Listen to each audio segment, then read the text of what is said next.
बिस्मिल्लाहिर्रहमानिर्रहीम। अस्सलाम वालेकुम। Welcome to the fifth lecture of management accounting. Last lecture में हमने बजटिंग ऑफ रेवेन्यू पढ़ा था। बजटिंग ऑफ रेवेन्यू में हमने टाइम सीरीज मेथड पढ़ा था और फिर टाइम सीरीज मेथड के एडिटिव और मल्टीप्लिकेटिव मॉडल की एग्जांपल्स देखी थी। आज हम बजटिंग को कंटिन्यू करते हैं। आज हम मास्टर बजट पढ़ेंगे, फंक्शनल बजट्स पढ़ेंगे और फंक्शनल बजट से किस तरह प्रॉफिट एंड लॉस बजट बनता है और कैश बजट बनता है और फिर किस तरह मास्टर बजट बनता है वो देखेंगे। सबसे पहले हम देखते हैं कि मास्टर बजट है क्या। Master budget basically budgeted financial statement को कहते हैं, यानी कि budgeted profit and loss account, budgeted cash flow statement, budgeted balance sheet इसका पार्ट होती है।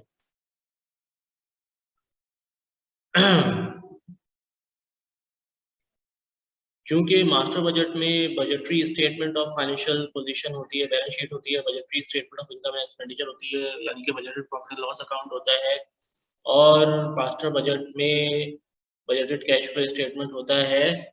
और हर स्टेटमेंट को बनाने के लिए जो है डिफरेंट फंक्शंस, डिफरेंट ऑपरेशंस की बजटरी स्टेटमेंट्स का इस्तेमाल होता है इसमें। जैसे प्रॉफिट एंड लॉस स्टेटमेंट बनाने के लिए सेल्स बजट बनेगा, प्रोडक्शन बजट बनेगा, कॉस्ट बजट बनेगा, यूजेज बजट बनेगा। जब ये सारे फंक्शनल बजट बन जाएंगे तो उनसे मिलके प्रॉफिट लॉस स्टेटमेंट बनेगी और profit loss statement itself master budget का पार्ट होती है। तो इसलिए हर बजटरी स्टेटमेंट जो कि प्रॉफिट लॉस स्टेटमेंट बनाने में जो मास्टर बजट बनाने में इस्तेमाल हो रही होती है, उस स्पेसिफिक एरिया के बजट को फंक्शनल बजट कहते हैं। जैसे प्रॉफिट एंड लॉस स्टेटमेंट बनाने में सेल्स बजट बनाना है तो वो सेल्स एक फंक्शन है और सेल्स बजट जो है वो फंक्शनल बजट की एक एग्जांपल है। ठीक है, इसी तरह हम देख लेते हैं कि मास्टर बजट बनाने में स्टेप्स क्या क्या इन्वॉल्व होते हैं। जब हमने क्लासिफिकेशन ऑफ बजट पढ़ा था तो हमने मास्टर बजट और फंक्शनल बजट पढ़ा था। जब फंक्शनल बजट की हम एग्जांपल्स देखते थे तो हमने एक बात की थी कि सेल्स बजट जो है वो तमाम बजट्स का फंडामेंटल होती है। सेल्स बजट जो है वो तमाम बजट्स का फंडामेंटल होती है। वो क्यों? वो इसलिए कि हमें सेल्स बजट बनाने के लिए सेल्स डिमांड चाहिए होती है। जब हमारे पास सेल्स डिमांड पता होती है तो हमें ये पता होता है कि हमारी सेल्स रिक्वायरमेंट क्या है।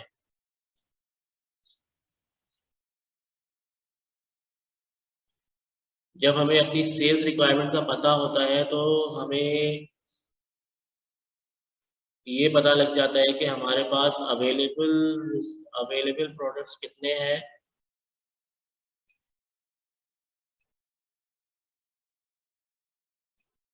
और सेल्स रिक्वायरमेंट को पूरा करने के लिए फर्दर कितना प्रोड्यूस करना है।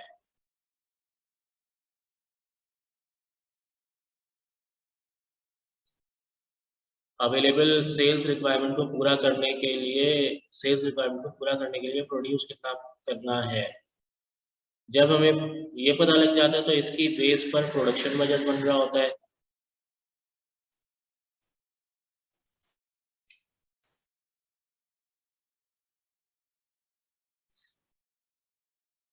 जब हमें ये पता लग जाए कि हमारी प्रोडक्शन रिक्वायरमेंट क्या है तो हम अवेलेबल रॉ मटेरियल देखते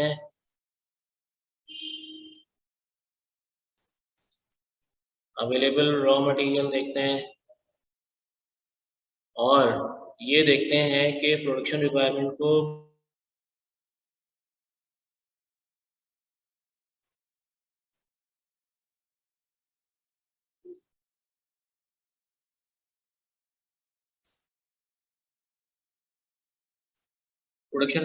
पूरा करने के लिए हमें रॉ मटेरियल परचेज कितना करना है। इस तरह से सेल्स जो है, सेल्स बजट जो है वो तमाम फंक्शनल बजट की कोर होती है। यहाँ पे स्टेप्स देख लेते हैं, steps in making master budget.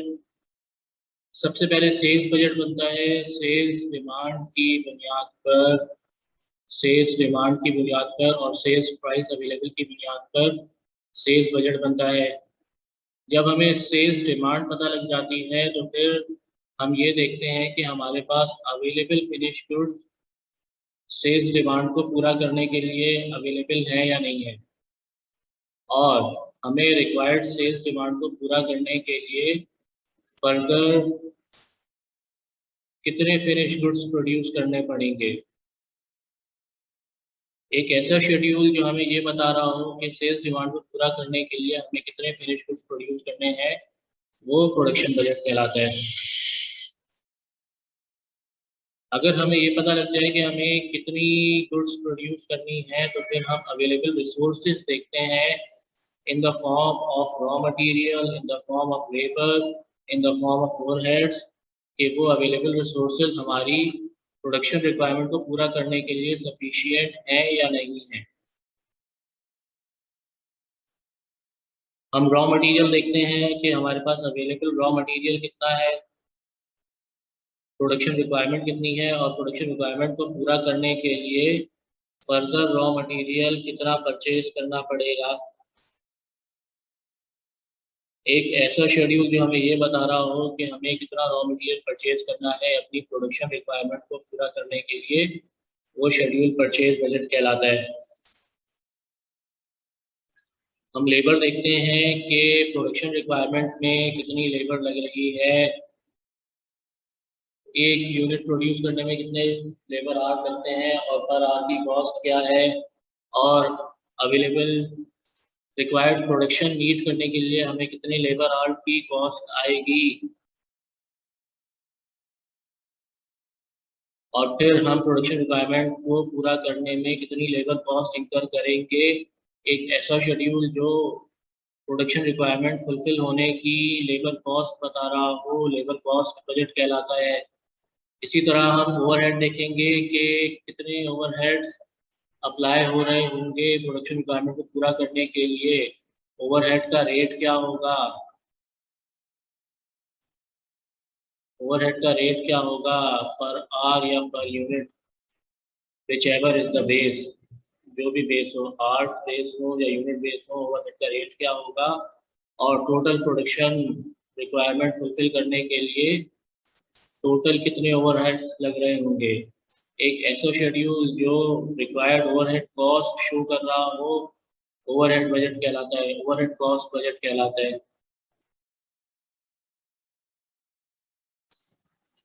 इस तरह से कंजम्पशन बजट बन जाएगा, एक तरह से कॉस्ट बजट्स बन जाएंगे, raw material cost, labour cost और ओवरहेड कॉस्ट बजट बन जाएंगे। ये सारे कॉस्ट बजट ग्रुप होंगे cost of goods sold budget में।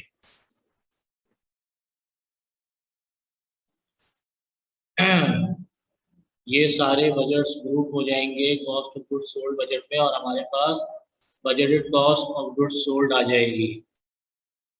उसके बाद ऐसे बजट्स जो सेलिंग एक्सपेंडिचर और डिस्ट्रीब्यूशन एक्सपेंडिचर्स शो कर रहे हो, ऐसे बजट जो एडमिनिस्ट्रेटिव एक्सपेंसेस शो कर रहे हो, वो सारे आके कॉस्ट ऑफ गुड्स सोल्ड में कंबाइन हो जाएंगे और हमारे पास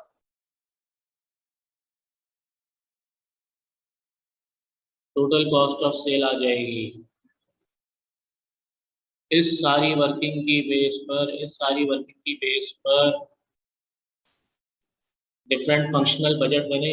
यहाँ पर सेल्स बजट बना, ये एक फंक्शनल बजट है। प्रोडक्शन बजट बना, ये एक फंक्शनल बजट है। रॉ मटेरियल बजट बना, ये एक फंक्शनल बजट है। Labour budget, labour cost budget बना, ये एक फंक्शनल बजट है। ओवरहेड कॉस्ट बजट बना, ये एक फंक्शनल बजट है। ये सारे कंबाइन हो गए cost of goods sold budget में। फिर एडमिनिस्ट्रेटिव कॉस्ट बजट आया, selling and distribution cost budget आया, ये दोनों सेपरेट फंक्शनल है, ये दोनों फंक्शनल बजट है। ये सारे कंबाइन हो गए। ये जब सारे कंबाइन हो गए तो हमारे पास एक budgeted profit and loss statement आ जाएगी। ये सारे कंबाइन हो जाएंगे तो हमारे पास एक budgeted profit and loss statement आ जाएगी। उसके बाद हम कैपिटल एक्सपेंडिचर देखेंगे कि फिक्स एसेट की एक्विजिशन और डिस्पोजल में कितने एक्सपेंडिचर हुए, कैपिटल नेचर के एक्सपेंडिचर कहलाते हैं ये। हम सारे इन्वेस्टमेंट की नेचर के एक्सपेंडिचर्स को, कैपिटल इंडक्शन को, फिक्स एसेट में जो कॉस्ट इनकर हुई उसको देखेंगे। उस तमाम एक्सपेंडिचर के एस्टिमेट को कैपिटल एक्सपेंडिचर बजट कहते हैं। कैपिटल एक्सपेंडिचर बजट में कितने कैश फ्लोज इन्वॉल्व थे वो सारे आ जाएंगे, कितने फंड्स एक्सपेंस हुए, कितने फंड रिसीव हुए, ये सारे आके कंबाइन हो जाएंगे कैश फ्लो बजट में। कैपिटल रिसीट्स और कैपिटल पेमेंट्स आ जाएंगी इसमें सारी। इसी तरह जो प्रॉफिट लॉस बजट है इसमें जो रेवेन्यू नेचर की रिसीट्स और पेमेंट होंगी, रेवेन्यू नेचर की रिसीट्स और पेमेंट्स होंगी, वो भी आके कैश बजट में कंबाइन हो जाएंगी। कैपिटल एक्विजिशन, कैपिटल डिस्पोजल में जितनी कॉस्ट इनकर हुई उससे रिलेटेड कैश फ्लो, उससे रिलेटेड रिसीट्स एंड पेमेंट्स आके कैश फ्लो में कंबाइन हो जाएंगी और एक कैश फ्लो बजट बन जाएगा।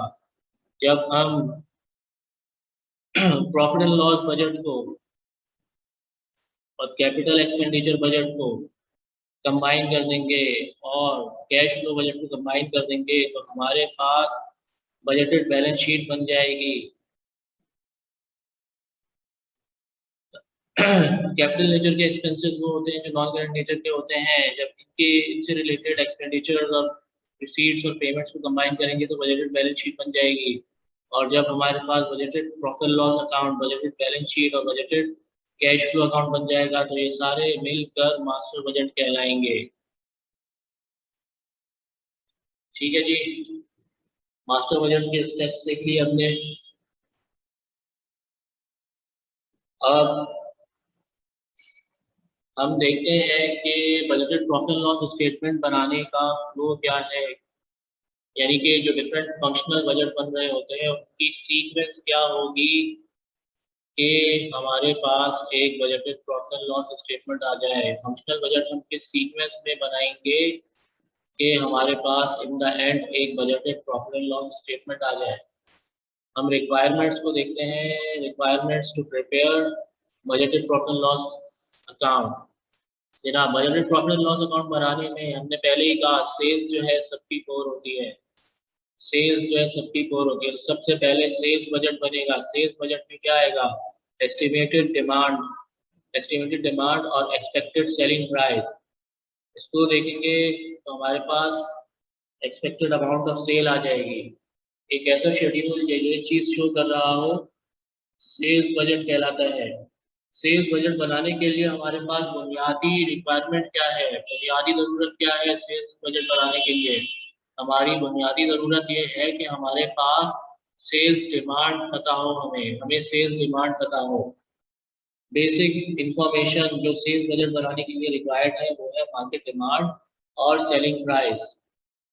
हमें मार्केट डिमांड पता हो और हमें सेल्स प्राइस पता हो तो हम इस काबिल होंगे कि हम बजटेड सेल्स बजट बना सके, बजटेड सेल्स निकाल सके, सेल्स बजट बना सके। उसके बाद जब हमें मार्केट डिमांड पता लग जाएगी तो हम अवेलेबल फिनिश गुड देखेंगे। ये देखेंगे कि हमें डिजायर्ड क्लोजिंग स्टॉक कितना रखना है। सेलिंग रिक्वायरमेंट को देखते हुए हम देखेंगे हमारी सेलिंग रिक्वायरमेंट क्या है, हमारे पास अवेलेबल फिनिश गुड्स कितना है, हमें डिजायर्ड क्लोजिंग स्टॉक कितना रखना है। और इन सब के इम्पैक्ट को देखते हुए हम ये डिटरमिन करेंगे कि हमें सेल्स डिमांड पूरी करने के लिए फर्दर प्रोडक्शन कितनी करनी है। हम करेंगे क्या, हम सेल्स रिक्वायरमेंट हमारे पास सेल्स बजट से आ गई। सेल्स रिक्वायरमेंट हमारे पास सेल्स बजट से आ जाएगी। इसमें अवेलेबल फिनिश गुड्स इन्वेंट्री को लेस कर देंगे और डिजायर्ड फिनिश गुड्स इन्वेंट्री जो क्लोजिंग स्टॉक हमें मेंटेन रखना है उसको ऐड कर देंगे तो हमारे पास प्रोडक्शन रिक्वायरमेंट आ जाएगी। प्रोडक्शन रिक्वायरमेंट को हम कन्वर्जन कॉस्ट से मल्टीप्लाई करेंगे तो हमारे पास प्रोडक्शन कॉस्ट आ जाएगी। एक ऐसा बजट जो प्रोडक्शन रिक्वायरमेंट और प्रोडक्शन कॉस्ट को शो कर रहा हो, प्रोडक्शन बजट कहलाता है। और इसके लिए बुनियादी रिक्वायरमेंट ये है कि हमारे पास सेल्स रिक्वायरमेंट पता हो, हमें सेल्स रिक्वायरमेंट पता हो और हमें कन्वर्जन कॉस्ट कंप्यूट करनी पड़ेगी। कन्वर्जन कॉस्ट कैसे कंप्यूट करते हैं ये हम आगे एक एग्जाम्पल में देखेंगे। हमारे पास प्रोडक्शन रिक्वायरमेंट आ गई, हमें ये पता लग गया कि हमें कितने को प्रोड्यूस करने हैं, तो हम देखेंगे कि हमें प्रोडक्शन करने के लिए हमारे पास ओपनिंग WIP ऑलरेडी WIP कितनी प्रोडक्शन में गई हुई है वो देखेंगे, और हम ये देखेंगे हमें WIP क्लोजिंग स्टॉक कितना मेंटेन रखना है। इन दोनों के इम्पैक्ट को देखते हुए हम ये निकाल लेंगे कि हमारी रॉ मटेरियल की यूजेज क्या रहेगी डिजायर्ड प्रोडक्शन को मीट करने के लिए। हम प्रोडक्शन रिक्वायरमेंट देखेंगे, ओपनिंग WIP इसमें से लेस कर देंगे, जो डिजायर्ड क्लोजिंग WIP स्टॉक में मेंटेन करना है वो हम ऐड कर देंगे, तो हमारे पास यूजेज रिक्वायरमेंट आ जाएगी कि हमें मटेरियल यूजेज कितना करना है और मटेरियल कॉस्ट पर यूनिट क्या है। हमारे पास प्रोडक्शन रिक्वायरमेंट प्रोडक्शन बजट से आएगी, इसमें ओपनिंग WIP इन्वेंट्री ऐड करेंगे, desired closing WIP add back कर लेंगे, तो हमारे पास मटेरियल यूजेज रिक्वायरमेंट आ जाएगी कि हमें मटेरियल यूज कितना करना है अपनी प्रोडक्शन रिक्वायरमेंट को मीट करने के लिए। अपनी प्रोडक्शन रिक्वायरमेंट को मीट करने के लिए हमें कितना मटेरियल यूज करना पड़ेगा। एक ऐसा बजट जो यूजेज को शो कर रहा हो यूजेज बजट कहलाता है। वो यूजेज मटेरियल का भी हो सकता है, वो यूजेज लेबर का भी हो सकता है और वो यूजेज ओवरहेड का भी हो सकता है। लेबर यूजेज कंप्यूट करने के लिए हम देखेंगे कि हमें प्रोडक्शन रिक्वायरमेंट क्या है, प्रोडक्शन रिक्वायरमेंट में कितनी लेबर आर रिक्वायर्ड होंगे या लेबर कॉस्ट पर यूनिट क्या है, जो भी बेसिस होगी हमारी आर या यूनिट, उसकी बेसिस पर हम देखेंगे कितने प्रोडक्शन रिक्वायरमेंट करने के लिए हमें कितनी लेबर रिक्वायरमेंट है, उसकी कॉस्ट क्या है पर यूनिट या पर आर। तो हमारे पास टोटल यूजेज कॉस्ट आ जाएगी लेबर की। यही क्राइटेरिया लेबर में भी अप्लाई हो रहा होगा, चाहे बेस लेबर कॉस्ट कंप्यूट करने की बेस चाहे आर हो या यूनिट्स हो, हम पर आवर या पर यूनिट कॉस्ट निकाल लेंगे ओवरहेड की, टोटल प्रोडक्शन रिक्वायरमेंट से मल्टीप्लाई कर देंगे तो हमारे पास टोटल यूजेज कॉस्ट आ जाएगी। एक ऐसा बजट जो यूजेज को शो कर रहा हो वो यूजेज बजट कहलाता है, और इसके लिए बेसिक रिक्वायरमेंट यह है कि हमें ये पता हो कि हमें कितने यूनिट्स प्रोड्यूस करने हैं, हमारी प्रोडक्शन रिक्वायरमेंट क्या है। अगर हमें प्रोडक्शन रिक्वायरमेंट पता होगी तब भी हम यूजेज बजट बना सकेंगे। अब हमारे पास जब यूजेज बजट आ जाएगा तो फिर हम देखेंगे हमारे पास अवेलेबल रॉ मटेरियल इन्वेंट्री कितनी है, कितना हमें मेंटेन करके चलना है क्लोजिंग स्टॉक में। हम इसका इम्पैक्ट लेकर ये पता लगा लेंगे कि हमें अपनी प्रोडक्शन रिक्वायरमेंट मीट करने के लिए कितनी मटेरियल परचेज करना पड़ेगा, कितना मटेरियल परचेज करना पड़ेगा। हमारे पास प्रोडक्शन बजट से यूजेज रिक्वायरमेंट आ जाएगी मटेरियल यूजेज की। इसमें हम ओपनिंग रॉ मटेरियल लेस कर देंगे, closing raw material desired closing raw material inventory जो हमें मेंटेन करके चलनी है वो हम ऐड कर लेंगे, तो हमें ये पता लग जाएगा कि हमें फर्दर अपनी यूजेज को मीट करने के लिए कितनी फर्दर इन्वेंटरी परचेज करनी पड़ेगी। एक ऐसा बजट जो परचेज रिक्वायरमेंट शो कर रहा हो मटेरियल परचेज बजट कहलाता है, और इसको बनाने के लिए बेसिक रिक्वायरमेंट ये है कि हमें यूजेज पता हो, मटेरियल यूजेज पता हो।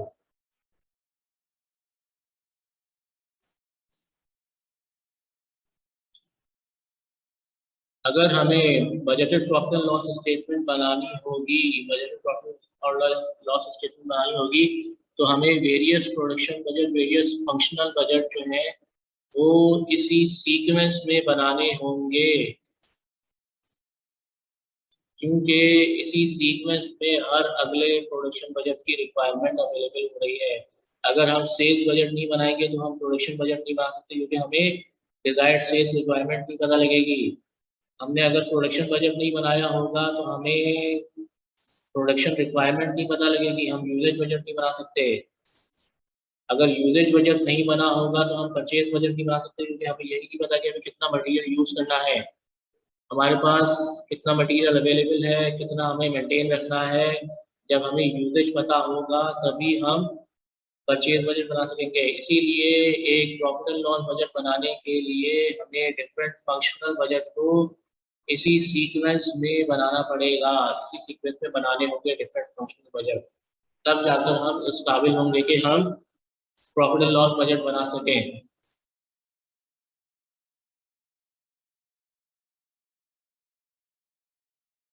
प्रॉफिट एंड लॉस बजट की एक एग्जांपल देख लेते हैं। एक कंपनी है साइन प्लास्टिक लिमिटेड, ये दो प्रोडक्ट बना रही है, प्रोडक्ट पी और प्रोडक्ट क्यू। इसको बनाने के इसके कुछ एस्टिमेट्स हैं। एस्टिमेटेड सेल्स वॉल्यूम 2000 यूनिट्स है पी की, 3000 यूनिट्स है क्यू की। Estimated selling price ₹400 per unit P की है, ₹500 पर यूनिट क्यू की है। अच्छा जी, क्या इस इंफॉर्मेशन से हम सेल्स बजट बना सकते हैं? जी हाँ, इस इंफॉर्मेशन से हम सेल्स बजट बना सकते हैं।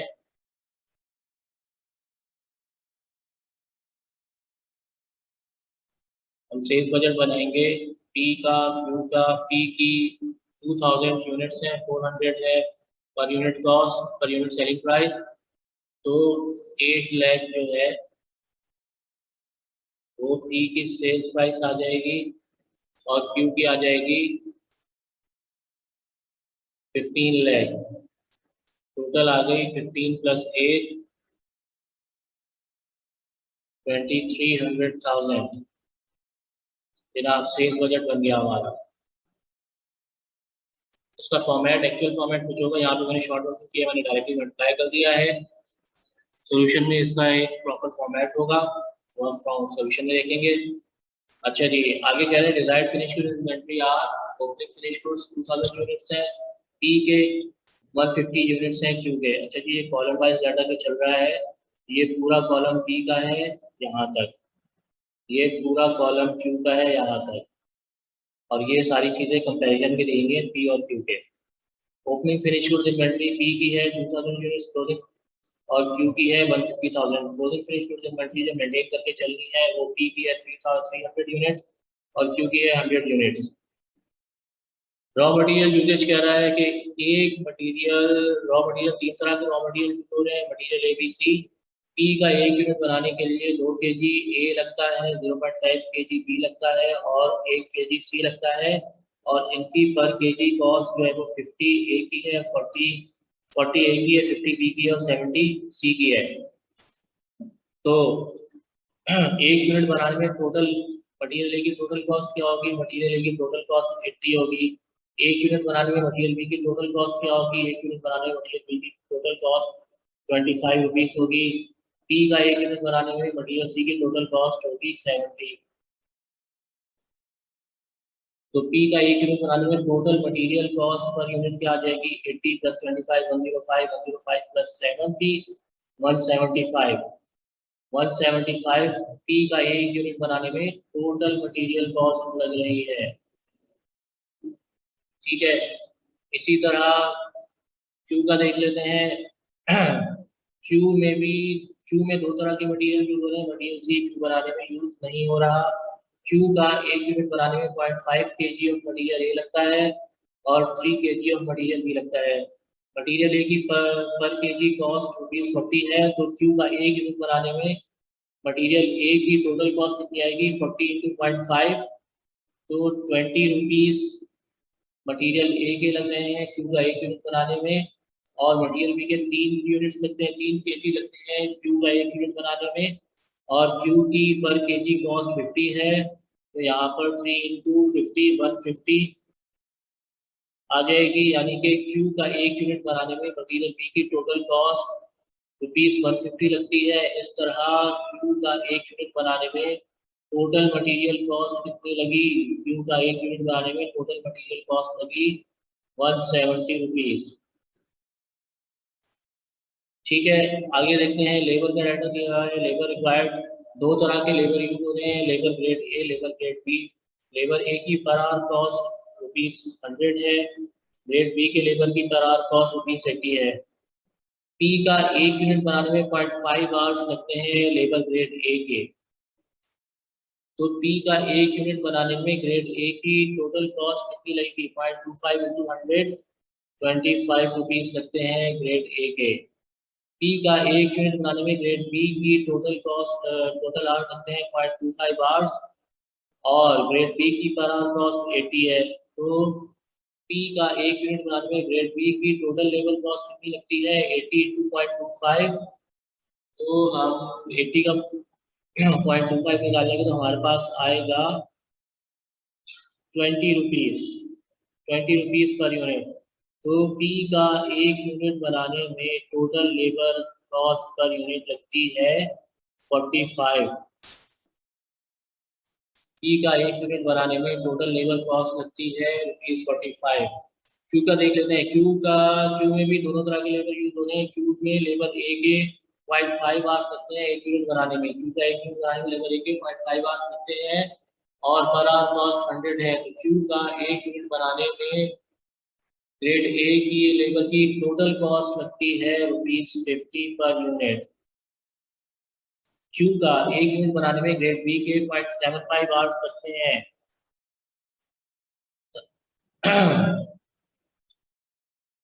क्यू का 1 यूनिट बनाने में ग्रेड बी के 0.75 आवर्स लगते हैं और पर आवर की कॉस्ट ₹80 है। तो क्यू का 1 यूनिट बनाने में ग्रेड बी के टोटल लेबर कॉस्ट कितनी लगेगी? 0.75 इंटू 80। तो जनाब हमारे पास क्या आएगा? 60 आ जाएगा आई थिंक। 80 को 4 से डिवाइड करें, 3 से मल्टीप्लाई कर दें तो हमारे पास 60 आ जाएगा। ठीक है। तो क्यू का 1 यूनिट बनाने में total labour cost per unit हमारे पास आती है 110 रुपीज। क्यू का 1 यूनिट बनाने में टोटल लेबर कॉस्ट हमारे पास आती है 110 रुपीज। तो जनाब अब हमने per unit total per unit cost of P और total per unit material cost of P निकाल ली, total per unit cost per unit material cost of Q निकाल ली, total per unit labour cost per unit of P निकाल ली, total per unit cost per unit labour cost per unit of Q निकाल ली। तो हम total labour cost per unit, ये हमारी हो गई labour cost, material cost per unit, ये हो गई हमारे पास labour cost per unit of P, ये हो गई material cost per unit of Q, labour cost per unit of Q. हम मटेरियल कॉस्ट पर यूनिट और लेबर कॉस्ट पर यूनिट को ऐड करते हैं, हमारे पास total conversion cost per unit आ जाएगी। जनाब हम लेबर कॉस्ट पर यूनिट और total material cost per unit को ऐड करते हैं तो हमारे पास कन्वर्जन कॉस्ट पर यूनिट आ जाएगी। जनाब हमारे पास पी के 1 यूनिट को प्रोड्यूस करने की कन्वर्जन कॉस्ट पर यूनिट आएगी 175 प्लस 45। जनाब 175 प्लस 45 550 7411 1 7411 और 1 कैरी होगा 220 और 1 कैरी हो गया 1+1 2। जनाब 220 आ जाएगी। 75 प्लस 45 करेंगे तो हमारे पास पर यूनिट क्यू की conversion cost per unit of P आ जाएगी 220 और conversion cost per unit of Q आ जाएगी 280 जनाब conversion cost per unit of P हमारे पास 220 आ गई, conversion cost per unit of Q हमारे पास 220 आ गई। मैं इसको दोबारा रिपीट कर देता हूँ। हमने per unit total per unit cost per unit material cost, total material cost per unit of P निकाल ली हमने यहाँ पर, total material cost per unit of Q हमने यहाँ निकाल ली, total labour cost per unit of P हमने निकाल ली, total labour cost per unit of Q निकाल ली। हमने total material cost per unit और total labour cost per unit को ऐड करके total conversion cost per unit of P और total conversion cost per unit of Q निकाल ली इस डेटा से। आगे कह रहा है desired raw material inventories are as follows. Opening inventory material A B C, अब इस फॉर्मेट में देखो, मटेरियल ए की ओपनिंग इन्वेंटरी 500 यूनिट्स है, क्लोजिंग इन्वेंटरी 600 यूनिट्स है। मटेरियल बी की ओपनिंग इन्वेंटरी 550 यूनिट्स है, क्लोजिंग इन्वेंटरी 400 यूनिट्स है। मटेरियल सी की ओपनिंग इन्वेंटरी 100 यूनिट है, मटेरियल सी की क्लोजिंग इन्वेंटरी 50 यूनिट्स है। पर यूनिट कॉस्ट इन केजीज तमाम मटेरियल के दिए हुए हैं, जो पहले यहाँ पर भी दिए हुए थे, दोबारा यहाँ पर दिए हुए हैं। सवाल कह रहा है कि जनाब budgeted profit and loss statement बनाओ, budgeted profit and loss statement बनाओ, budgeted profit and loss statement बनाओ।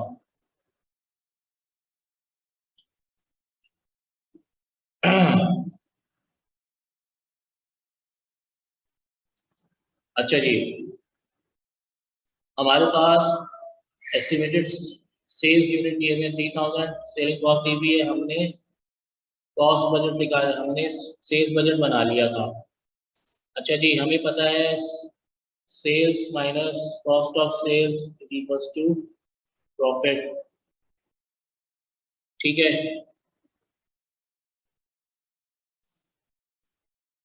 अच्छा, हम अगर सेलिंग यूनिट को कन्वर्जन कॉस्ट पर यूनिट से मल्टीप्लाई कर दे तो हमारे पास कॉस्ट ऑफ सेल आ जाती है जी, हमारे पास कॉस्ट ऑफ सेल आ जाती है। अगर हमें कन्वर्जन कॉस्ट पर यूनिट पता हो तो हम एस्टिमेटेड सेलिंग यूनिट को कन्वर्जन कॉस्ट पर यूनिट से मल्टीप्लाई कर लेंगे तो हमारे पास कॉस्ट ऑफ सेल आ जाएगी। तो जनाब हम यहाँ पर देख लेते हैं, हम यहाँ पर देख लेते हैं, मैं थोड़ा सा साफ एरियाज पे एक शेड्यूल ड्रॉ करने की कोशिश करता हूँ।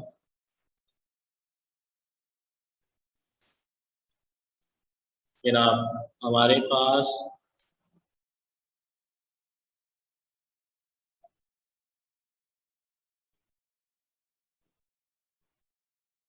दो प्रोडक्ट हैं, पी और क्यू। एस्टिमेटेड यूनिट्स है हमारे पास 2000 और 3000 यूनिट्स। हमने सेल्स निकालनी है 8 लाख और 15 लाख, तो टोटल सेल्स हमारे पास आ गई है 23 lakh. Conversion cost per unit हमने निकाल ली पी की 220 पर यूनिट, तो कन्वर्जन कॉस्ट पर यूनिट हम लिख लेते हैं 220 पर यूनिट, पी की 280 पर यूनिट, क्यू की, तो total conversion cost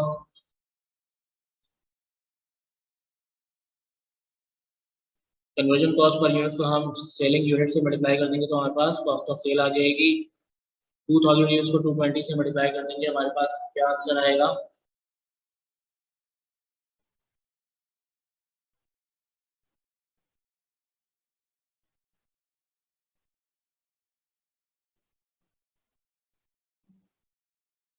two thousand को 220 से मल्टीप्लाई कर देंगे तो हमारे पास आंसर आ जाएगा 440,000। तो जनाब ई की कॉस्ट ऑफ सेल आ गई हमारे पास 440,000। इसी तरह 280 को 3000 से मल्टीप्लाई कर देंगे, हमारे पास क्या आंसर आएगा, हमारे पास आंसर आएगा 840,000। 840 प्लस 440,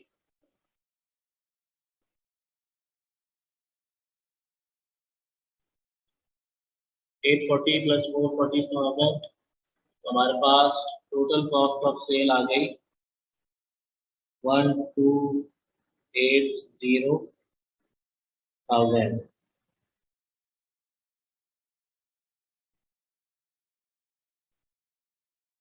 हमारे पास प्रॉफिट आ जाएगा, बस प्रॉफिट कितना आएगा इंडिविजुअली देख लेते हैं पहले। 8 लाख में से 440,000 माइनस करना है तो हमारे पास पी का बजटेड प्रॉफिट आ जाएगा 360,000।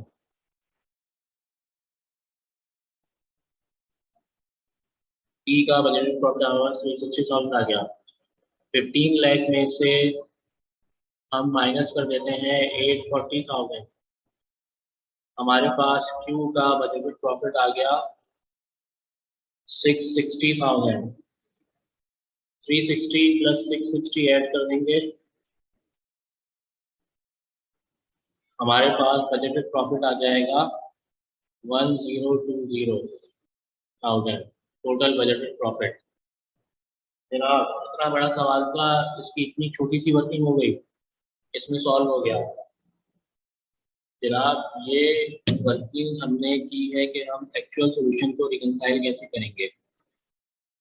इस तरह भी कर सकते हैं, लेकिन मास्टर बजट क्या कहता था कि बजटेड प्रॉफिट लॉस अकाउंट बनाने के लिए हमें फंक्शनल बजट एक पर्टिकुलर सीक्वेंस में बनाने पड़ेंगे, तो हम इस काबिल होंगे कि हम बजटेड प्रॉफिट लॉस अकाउंट बना सकें। जनाब यहाँ पे तो हमने simply conversion cost per unit निकाली और सेलिंग यूनिट हमारे पास अवेलेबल थे, सेल्स प्राइस हमारे पास अवेलेबल थी, हमने जो है सेल्स और कॉस्ट ऑफ सेल्स निकाल ली डायरेक्टली और डायरेक्टली बजटेड प्रॉफिट कंप्यूट कर लिया।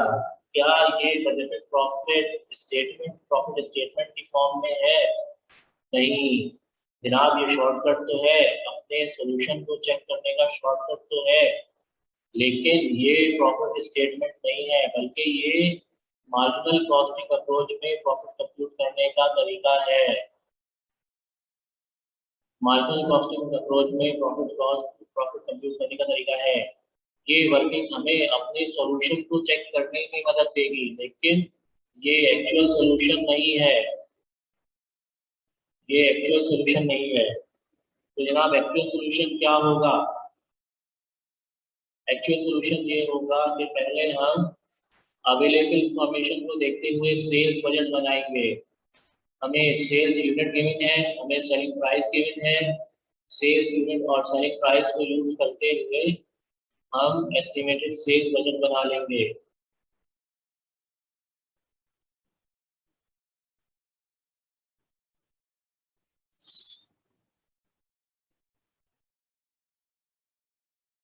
जनाब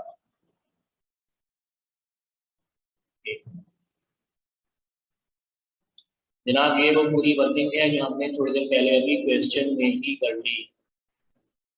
हमने total material cost per unit of P निकाला था, total material cost per unit of Q निकाला था, इन दोनों को ऐड करके total conversion cost per unit of P निकाल लिया था। इसी तरह के लिए वर्किंग की थी, total material cost per unit of Q निकाला था, total labour cost per unit of Q निकाला था, इन दोनों को ऐड करके total conversion cost per unit of Q निकाल ली थी। और फिर ये देखिए आप यहाँ पे कर ली, सेलिंग प्राइस 400 है, कन्वर्जन कॉस्ट हमने यहाँ पे सेलिंग प्राइस क्वेश्चन में गिवन थी 400 500, कन्वर्जन कॉस्ट हमने यहाँ पे कंप्यूट कर ली, कन्वर्जन कॉस्ट हमने यहाँ पे कंप्यूट कर ली, जो हमने पर यूनिट कंट्रीब्यूशन निकाल लिया, पर यूनिट कंट्रीब्यूशन को हमने सेलिंग यूनिट से डिवाइड कर सेलिंग यूनिट से मल्टीप्लाई कर दिया, तो हमारे पास प्रॉफिट आ गया, हमारे पास प्रॉफिट आ गया और हमने इसको टोटल कर लिया तो हमारे पास टोटल प्रॉफिट आ गया। जनाब ये वर्किंग हो गई। जनाब ये वर्किंग सोल्यूशन तो नहीं है, लेकिन ये सोल्यूशन को रिकंसाइल करने के लिए यूजफुल है। एग्जाम क्वेश्चन में ये करना जरूरी नहीं, एग्जाम क्वेश्चन में ये करना जरूरी नहीं, ये सिर्फ अपनी एक्चुअल वर्किंग को रिकंसाइल करने के लिए मैंने यहाँ पर करके दिखा दिया है, ताकि आपको पता लग जाए। आपको अगर ये कंफर्म करना हो कि आपने जो सोल्यूशन किया है वो सही है, तो आप इस तरह से करके अपने सोल्यूशन को रिकंसाइल कर सकते हैं। एक्चुअल सोल्यूशन क्या होगा जनाब, वो देखते हैं आगे। अच्छा, इस वर्किंग का यूज हमें एक्चुअल सोल्यूशन में भी पड़ेगा, इस वर्किंग का यूज हमें एक्चुअल सोल्यूशन में ही पड़ेगा, इसलिए हमने इसको वर्किंग 1 का नोट दिया हुआ है, इसको वर्किंग 1 कहा हुआ है। ये पार्ट हमारे लिए ऑप्शनल है, ये पार्ट हमारे लिए ऑप्शनल है, ये एक्चुअल वर्किंग का पार्ट नहीं है, बल्कि ये सिर्फ हमें ये अश्योर करने के लिए जो हमने सोल्यूशन किया है वो सही है, जो हम इस तरह से करके सोल्यूशन मैच कर लेंगे अपना। अगर सोल्यूशन सेम आ रहा होगा तो हम ये बात कह सकते हैं कि हमने budgeted profit loss account, budgeted profit loss statement सही बनाई है। जनाब अब बजटेड प्रॉफिट लॉस स्टेटमेंट बनाने की तरफ आ जाते हैं। ये वर्किंग वन हमें यूजफुल है उसके लिए भी, हम आ जाते हैं। सबसे पहले हमने सेल बजट बनाया, सेलिंग यूनिट हमारे पास दिए थे, सेलिंग प्राइस दी थी, हमने सेल बजट बना लिया। 23 लाख हमारे पास सेल बजट की टोटल अमाउंट आ गई। सेल बजट से हमें सेलिंग यूनिट्स कितने हैं, सेलिंग रिक्वायरमेंट पता लग गई। इस सेलिंग रिक्वायरमेंट को यूज करते हुए हमने प्रोडक्शन बजट बना लिया। हमने ओपनिंग फिनिश गुड्स इन्वेंटरी को लेस कर दिया, जो फिनिश गुड्स इन्वेंटरी हमें मेंटेन करनी है, क्लोजिंग इन्वेंटरी को हमने ऐड बैक कर दी। तो हमारे पास वो यूनिट्स आ गए जो हमें प्रोड्यूस करने हैं, units required to be produced आ गए। इसको हमने कन्वर्जन कॉस्ट पर यूनिट से मल्टीप्लाई कर दिया, तो हमारे पास total production cost per unit आ गई। पी के लिए ये रूटीन की सिमिलर रूटीन के लिए करेंगे। सेलिंग रिक्वायरमेंट में ओपनिंग फिनिश गुड्स लेस कर देंगे, क्लोजिंग ऐड कर देंगे, तो हमारे पास प्रोडक्शन रिक्वायरमेंट आ जाएगी। क्योंकि प्रोडक्शन रिक्वायरमेंट को conversion cost per unit of से मल्टीप्लाई करने के तो हमारे पास टोटल प्रोडक्शन कॉस्ट आ जाएगी 50, और इस तरह टोटल प्रोडक्शन कॉस्ट हमारे पास आ जाएगी 12,88,000।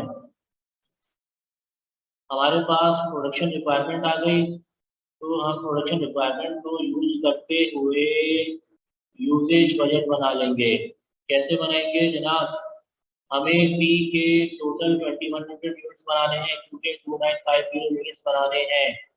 पी को बनाने में मटेरियल ए बी सी कितना यूज हो रहा है, यूजेज बजट में मटेरियल वाइज बनेगा। Material A, material B, material C, तीन तरह के मटेरियल यूज हो रहे थे।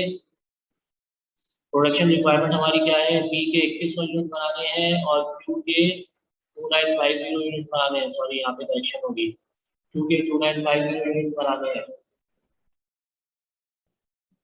ठीक है, अच्छा जी। क्वेश्चन में हमने क्या देखा था? पी का एक यूनिट बनाने में मटेरियल ए बी सी के कितने केजीज यूज हो रहे हैं? पी का एक यूनिट है, मटेरियल ए के 2 यूनिट यूज हो रहे हैं, मटेरियल बी के 0.5 केजी यूज हो रहे हैं, मटेरियल सी का 1 केजी यूज हो रहा है। जनाब यहाँ पर वापस आ जाते हैं शेड्यूल में। पी का एक यूनिट बनाने में मटेरियल ए के 2 यूनिट यूज हो रहे हैं, मटेरियल बी के 0.5 यूनिट यूज हो रहे हैं, और मटेरियल सी का 1 यूनिट यूज हो रहा है। तो जनाब मटेरियल ए की 2100 यूनिट्स बनाने में कितने केजी यूज होंगे? 2100 यूनिट्स बनाने में मटेरियल ए के 4200 केजी यूज होंगे। मटेरियल बी का कितना? 2100 यूज हो रहा है, मटेरियल बी के कितने केजी यूज होंगे? 1 केजी बनाने में 0.5 केजी यूज हो रहा है, तो 2100 केजी बनाने में 1050 केजी यूज हो रहे होंगे, 1050 केजी यूज हो रहे होंगे। मटेरियल सी का पी का एक यूनिट बनाने में 1 केजी यूज हो रहा है, तो 2100 यूनिट बनाने में कितने कितने केजी यूज हो रहे होंगे? 2100 केजी यूज हो रहे होंगे। प्रोडक्ट क्यू देख लेते हैं। प्रोडक्ट क्यू बनाने में मटेरियल ए का 0.5 केजी यूज हो रहा है, मटेरियल बी का 3 केजी यूज हो रहा है, और सी यूज नहीं हो रहा। वापस उस शेड्यूल में आ जाते हैं। प्रोडक्ट क्यू में मटेरियल ए का 0.5 केजी यूज हो रहा है, और मटेरियल बी का 3 केजी यूज हो रहा है, मटेरियल सी यूज नहीं हो रहा। मेरा प्रोडक्ट क्यू का एक यूनिट बनाने में 0.5 केजी यूज हो रहा है, तो 2950 यूनिट बनाने में कितने केजी यूज होंगे? 2950 यूनिट बनाने के लिए 2950 into 0.5 1475 यूनिट्स यूज होंगे मटेरियल ए के। मटेरियल बी के 3 केजी यूज हो रहे हैं एक यूनिट बनाने में, 2950 यूनिट बनाने में कितने केजी यूज होंगे? 2950 into 3 8850 यूनिट्स यूज होंगे। मटेरियल सी यूज नहीं हो रहा। तो मटेरियल ए के टोटल प्रोडक्शन में मटेरियल ए के टोटल कितने केजी यूज होंगे? 5675 केजी यूज होंगे। टोटल प्रोडक्शन के लिए पी और क्यू दोनों की क्यूमुलेटिव टोटल प्रोडक्शन के लिए मटेरियल बी कितना रिक्वायर्ड होगा? 9900 यूनिट। टोटल प्रोडक्शन के लिए मटेरियल सी कितना रिक्वायर्ड होगा? 2100 केजी रिक्वायर्ड होगा। ओपनिंग इन्वेंटरी हमारे पास अवेलेबल कितना है इन तीनों मटेरियल का? ओपनिंग इन्वेंटरी हमारे पास इन तीनों मटेरियल का 500, 550 और 100 है। ओपनिंग ओपनिंग हम लेस कर देंगे, ओपनिंग को हम लेस कर देंगे। क्लोजिंग रॉ मटेरियल हमें कितना मेंटेन करना है? क्वेश्चन में गिवन है ए का 600 केजी मेंटेन करना है, बी का 400 केजी मेंटेन करना है, सी का 250 केजी मेंटेन करना है। ओपनिंग में हमें ये गिवन था, ओपनिंग लेस हो जाएगा, क्लोजिंग जो मेंटेन करना है वो ऐड कर लेंगे। हमें हमें ये पता लग जाएगा कि हमें यूज कितना करना है प्रोडक्शन में। हमें material A total 5775 KG use करना है प्रोडक्शन में, material B total 9750 units use करना है, material C total 2250 KG use करना है। और इनकी पर केजी कॉस्ट क्या है? ए की पर केजी कॉस्ट 40 है, बी की पर केजी कॉस्ट 50 है, सी की पर केजी कॉस्ट 70 है। तो हमारी टोटल यूजेज कॉस्ट क्या आ गई? 5775 को 40 से मल्टीप्लाई कर दिया, हमारे पास 231,000 आ गया। मटेरियल बी की टोटल कॉस्ट यूजेज में 487,500 यूज होगी, मटेरियल सी की टोटल कॉस्ट 157,500 यूज होगी। तो टोटल कॉस्ट, टोटल यूजेज हमारे पास आ जाएगा 876,500। इन तीनों को हम ऐड अप कर लेंगे तो हमारे पास टोटल कॉस्ट आ जाएगी 876,000 rupees, total raw material purchase cost जो हमें यूजेज के लिए रिक्वायर्ड है।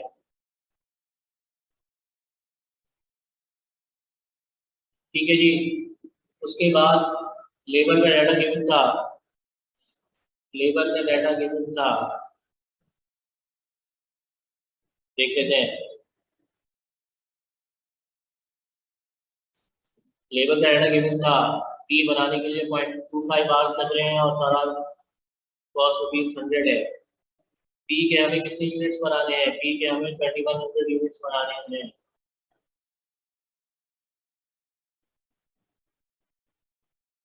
पी की प्रोडक्शन रिक्वायरमेंट क्या है? प्रोडक्शन रिक्वायरमेंट हमने यहाँ पर निकाल ली है, प्रोडक्शन रिक्वायरमेंट हमने यहाँ पर निकाल ली है। पी के हमें 2100 यूनिट्स बनाने हैं और क्यू के 2950 यूनिट्स बनाने हैं।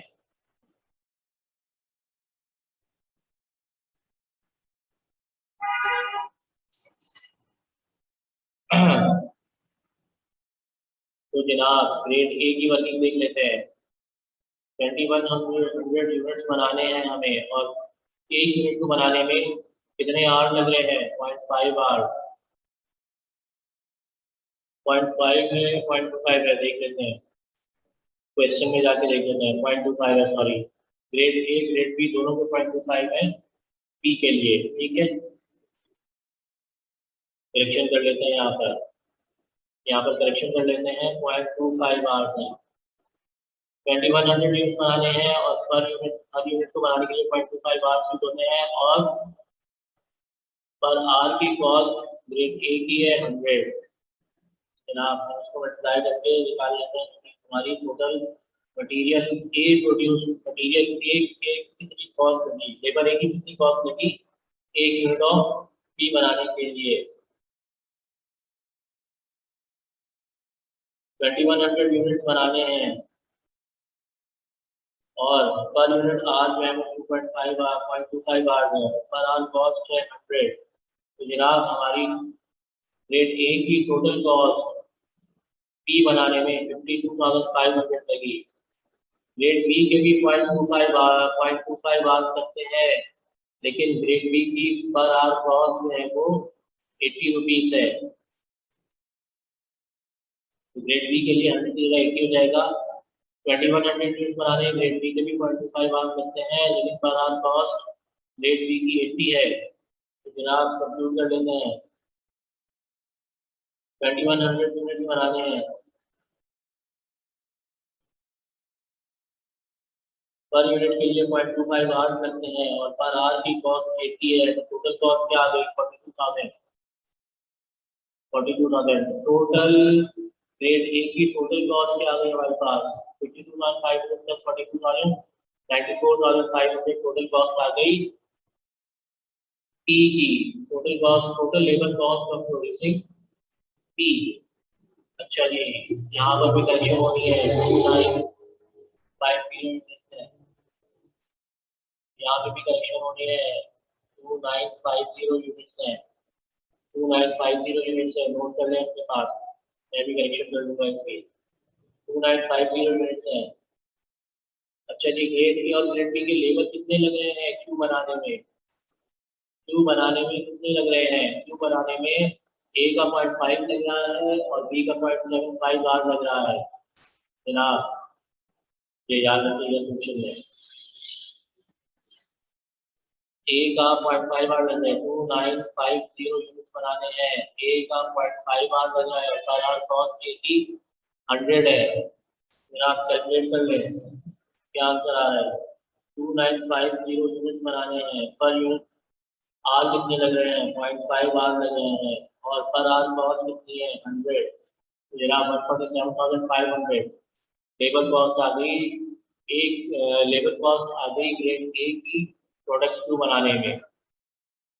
ग्रेड बी की देख लेते हैं, ग्रेड बी के 0.75 आर लग रहे हैं, ग्रेड बी के 0.75 आर लग रहे हैं, 2950 बनाने हैं, 0.75 आर लग रहे हैं, और पर आर कॉस्ट 80 है जनाब। 2950 यूनिट बनाने हैं, पर यूनिट जो आर लग रहा है वो 0.75 आर लग रहे हैं, और पर आर कॉस्ट जो है वो 80 है जनाब। टोटल कॉस्ट है हमारे पास ग्रेड बी की टोटल कॉस्ट लग रही है 177,000 प्रोडक्ट क्यू बनाने में। Total labour cost product Q बनाने में हमें लग रही है 324,500, और ओवरऑल तमाम प्रोडक्ट्स बनाने की टोटल लेबर कॉस्ट लग रही है 4,19,000। हमने लेबर कॉस्ट बजट बना लिया, इसको वर्किंग प्राइस कह दिया। अब जनाब हम बजटेड प्रॉफिट लॉस स्टेटमेंट बना लेते हैं। अब हम बजटेड प्रॉफिट लॉस स्टेटमेंट बना लेते हैं।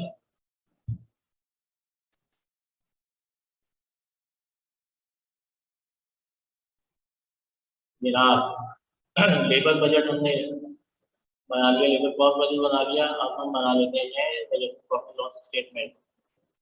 सेल्स बजट हमने वर्किंग टू में बना लिया था, 2300,000 कॉस्ट आई थी टोटल। वर्किंग टू देख लेते हैं।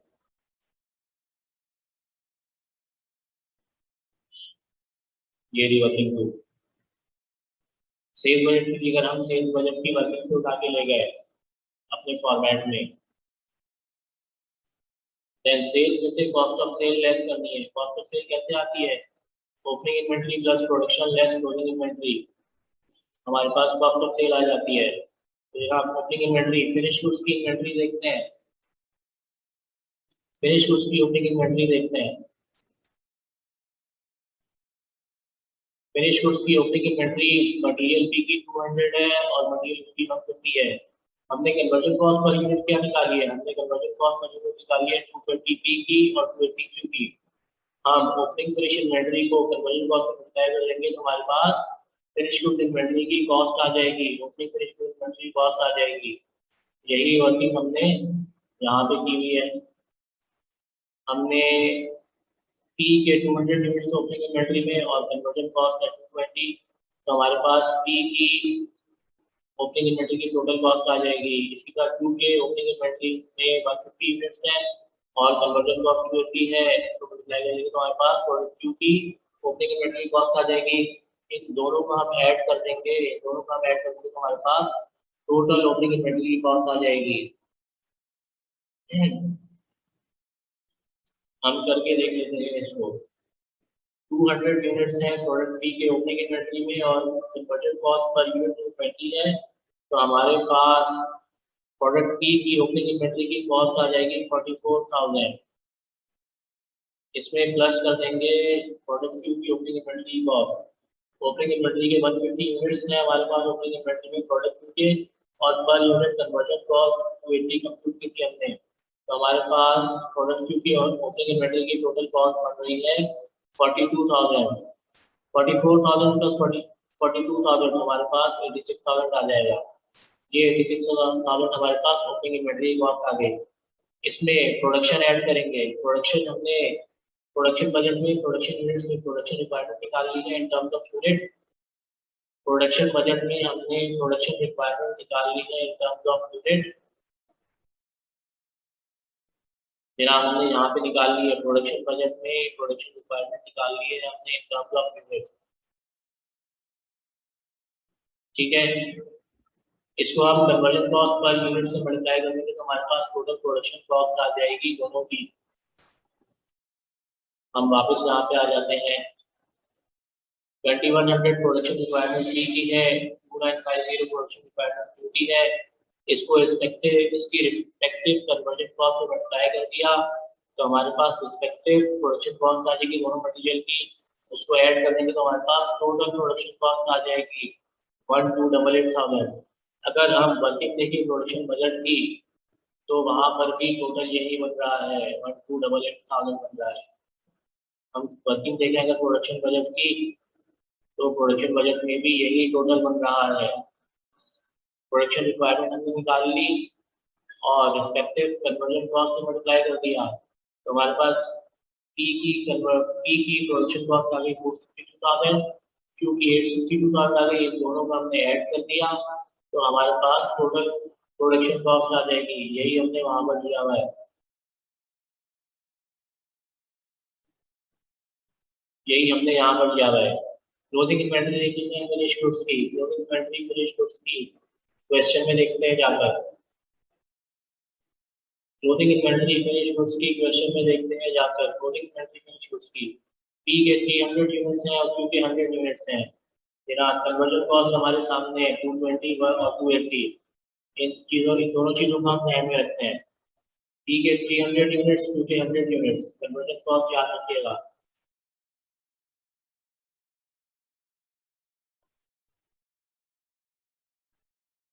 जनाब पी के 300 यूनिट्स, क्यू के 100 यूनिट्स क्लोजिंग इन्वेंटरी में रिस्पेक्टिव कन्वर्जन कॉस्ट पी की 220 है, क्यू की 280 है। इन दोनों का मल्टीप्लाई करके इसकी टोटल क्लोजिंग इन्वेंटरी कॉस्ट निकाल लेंगे। इन दोनों को मल्टीप्लाई करके इनकी टोटल फिनिश इन्वेंटरी की क्लोजिंग इन्वेंटरी कॉस्ट निकाल लेंगे। दोनों को ऐड अप कर लेंगे तो हमारे पास टोटल फिनिश की कॉस्ट आ जाएगी।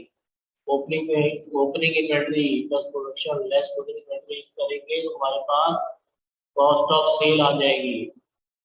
हम सेल में से कॉस्ट ऑफ सेल माइनस करेंगे हमारे पास बजटेड प्रॉफिट एंड लॉस आ जाएगा। जनाब यहाँ पर हमारा सॉल्यूशन कंप्लीट हो गया। यही सॉल्यूशन हमारी ऊपर वाली वर्किंग से रिकंसाइल कर रहा होगा। यही सॉल्यूशन हमारी ऊपर वाली वर्किंग से रिकंसाइल कर रहा होगा।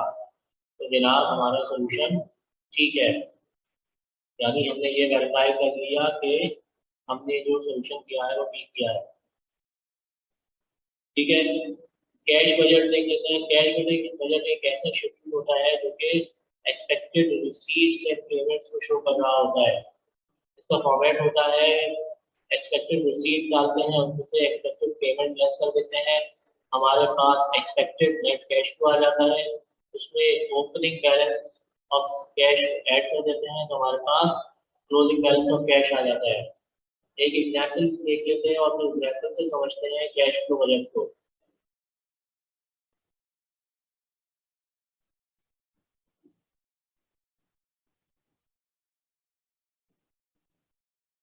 अच्छा जी, कैश बजट शुरू करने से पहले, इस एग्जाम्पल में जाने से पहले एक बात कहनी है आप लोगों से। मैंने कुछ प्रैक्टिस क्वेश्चंस 3-4 जो है वो स्टूडेंट से शेयर किए थे। उसका सॉल्यूशन जो है कुछ स्टूडेंट्स ने दिया है, कुछ ने नहीं दिया है। तो काइंडली जिन्होंने सॉल्यूशन शेयर नहीं किया है वो शेयर कर लें, क्योंकि उसका सॉल्यूशन मैं लेक्चर्स में डिस्कस नहीं कर रहा होगा सिवाय उन सवालों के जो मुझे लगेगा कि मुझे सबसे डिस्कस करना चाहिए। तो काइंडली इंडिविजुअल बेसिस पे वो शेयर कर लें, ताकि अगर किसी को कोई डिफिकल्टी आ रही है तो वो प्राइवेटली जो है वो डिस्कस की जा सके उससे। अब तक जो है मुझे माज, बिलाल, आरिस और नबीहा ने जो है वो सॉल्यूशन प्रोवाइड करके दे दिया है और उनसे मैंने डिस्कशन कर भी ली है।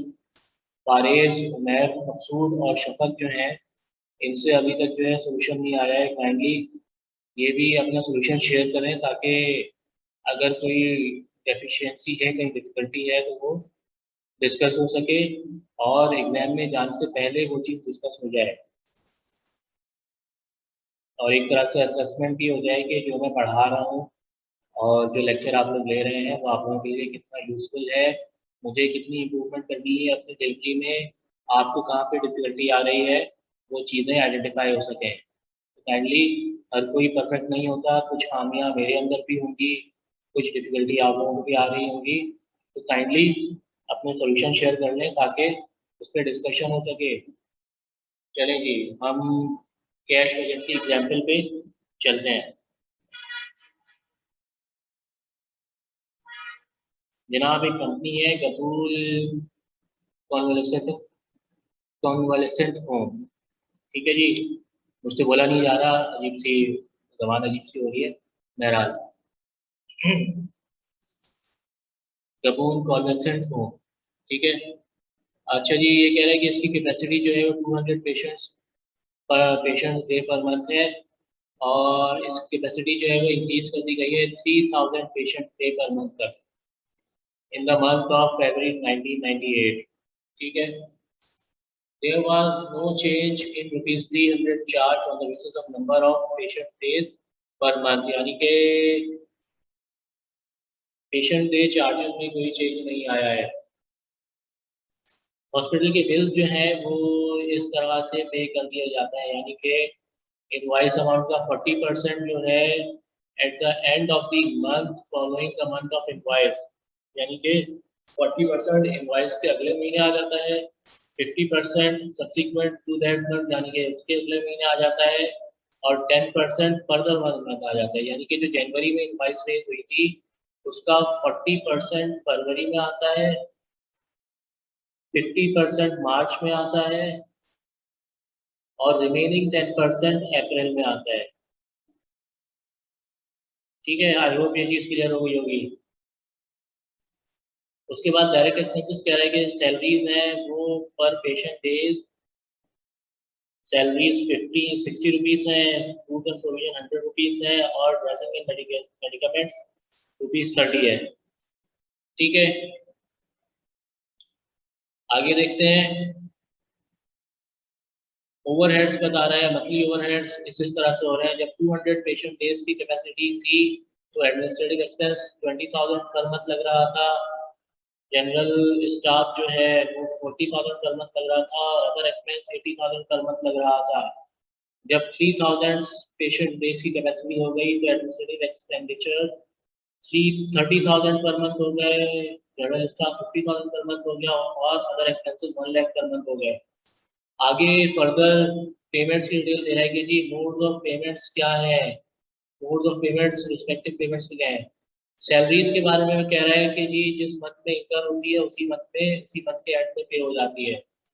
ड्रेसिंग एंड मेडिकमेंट्स के बारे में कह रहा है कि जी ड्रेसिंग एंड मेडिकमेंट्स जिस महीने इस्तेमाल होनी होती है उससे एक महीने पहले जो है वो डिलीवर हो जाती है, उससे एक महीने पहले डिलीवर हो जाती है, लेकिन उसकी पेमेंट रिसीव होने के एक महीने बाद होती है। इसका क्या मतलब है? इसका मतलब ये है कि उसकी डिलीवरी इस्तेमाल होने से एक महीने पहले आ जाती है, यानी कि रिसीव इस्तेमाल होने से एक महीने पहले हो गया था, पेमेंट रिसीव होने के एक महीने बाद हो रही है, यानी कि जिस जिस मंथ में इस्तेमाल हो रहा है उस मंथ में पेमेंट हो रही है, ठीक है। क्यों? क्योंकि रिसीट के एक महीने बाद पेमेंट हो रही है, और रिसीट एक महीने पहले हो गई थी यूजेज के, तो जनाब जो महीना यूजेज का है वही महीना तो पेमेंट का है, ठीक है। तो जनाब जिस महीने यूज हो रहा है उसी महीने पे हो रहा है, ठीक है।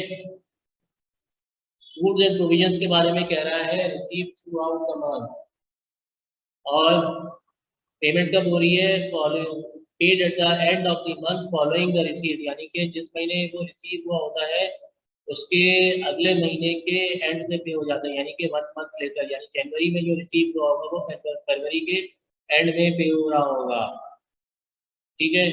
अदर एक्सपेंसेस के बारे में फर्दर कह रहा है कि अदर एक्सपेंसेस जो हैं वो उसी महीने के एंड में पे कर दिए जाते हैं जिस महीने वो इनकर हुए होते हैं, एक्सेप्ट कि इसमें रेंट पे नहीं हो रहा होता, रेंट की अमाउंट एक्सक्लूड हो जाएगी। रेंट के बारे में कह रहे हैं कि rent of the premises total 6 lakh है, जो कि 2 इक्वल इंस्टॉलमेंट में पे हो रहा है। एक इंस्टॉलमेंट पे हो जाएगी 25 फरवरी को, एक इंस्टॉलमेंट पे हो जाएगी 28 अगस्त को, ठीक है, तो अदर एक्सपेंसेस में, अदर मंथली एक्सपेंसेस में डेप्रिसिएशन रेंट पर मंथ निकाल लेंगे और वो फरवरी में पे होगा 3 लाख की अमाउंट से। और डेप्रिसिएशन कह रहा है कि जनाब अदर एक्सपेंसेस में डेप्रिसिएशन में निकाल लेंगे, पर एनम डेप्रिसिएशन 240,000 तो पर मंथ क्या आ जाएगी, 240,000 को हम 12 से डिवाइड कर देंगे तो हमारे पास पर मंथ आ जाएगी 10,000, पर मंथ डेप्रिसिएशन 10,000 आ जाएगी, सॉरी 20,000 आ जाएगी। ठीक है, सवाल कह रहे हैं जी कैश बजट बनाओ फर्स्ट क्वार्टर ऑफ मार्च का, यानी कि जनवरी, फरवरी और मार्च का,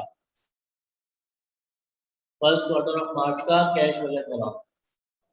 अब इस डिटेल को देखते हुए हम वन बाय वन चीजें करेंगे और कैश बजट बनाएंगे। कैश बजट क्या है? कैश बजट एक्सपेक्टेड रिसीट और एक्सपेक्टेड पेमेंट को नोट करता है, उसमें ओपनिंग बैलेंस कैश का ऐड कर देते हैं और क्लोजिंग बैलेंस हमारे पास आ जाता है। जनाब ओपनिंग बैलेंस हमें दिया हुआ होगा, जनाब ओपनिंग बैलेंस हमें दिया हुआ है गवर्नमेंट कन्वर्सेंट फॉर्म क्या बैंक ओवरड्राफ्ट है दिसंबर 1997 में। दिसंबर 1997 का मतलब है कि जनवरी के लिए वो ओपनिंग बैलेंस हो गया ओवरड्राफ्ट है ₹5 लाख का, ओवरड्राफ्ट है ₹5 लाख का। हम रिसीट्स और पेमेंट को जॉट डाउन कर देते हैं कैश बजट के एक फॉर्मेट में।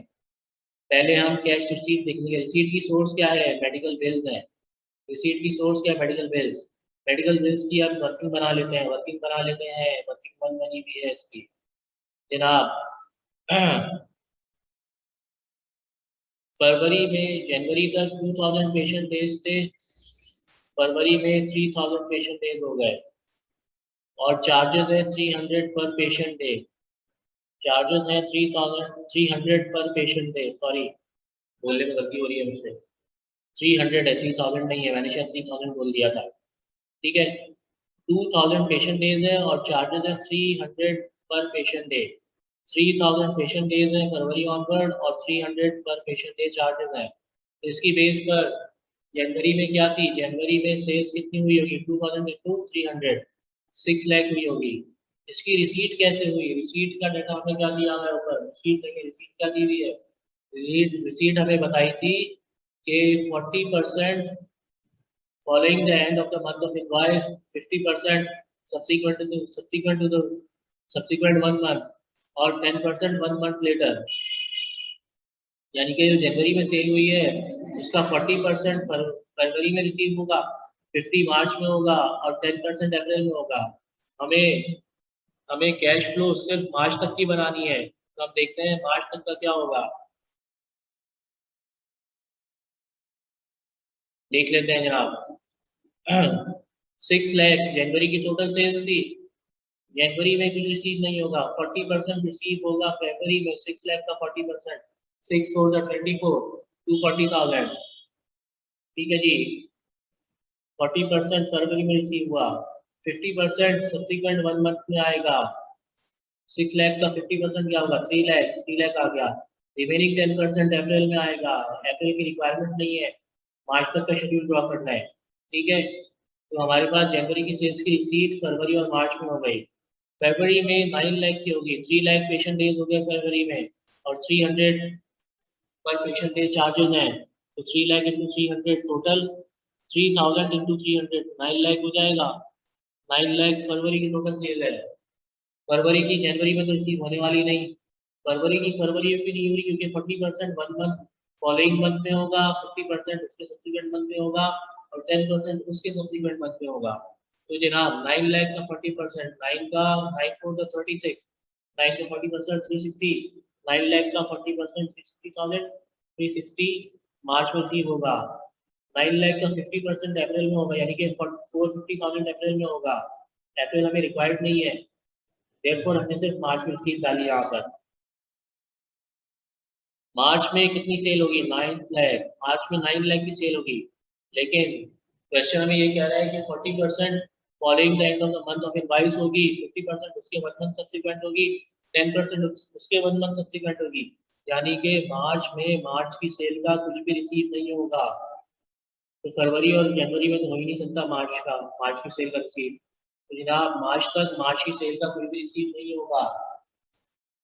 ठीक है, अच्छा जी, जनवरी में उससे पहले मंथ में हुई भी सेल्स का भी कुछ पोर्शन रिसीव हो रहा होगा जनाब। एक महीने पहले चले जाते हैं, दिसंबर में चले जाते हैं। दिसंबर में कितनी सेल हुई होगी? दिसंबर में 2000 पेशेंट डे की कैपेसिटी थी और चार्जेस 300 पर पेशेंट डे थे। तो दिसंबर में कितनी सेल हुई होगी? 6 लाख की सेल हुई होगी। दिसंबर में 6 लाख की सेल हुई होगी। दिसंबर का बिल रिसीव नहीं हुआ होगा।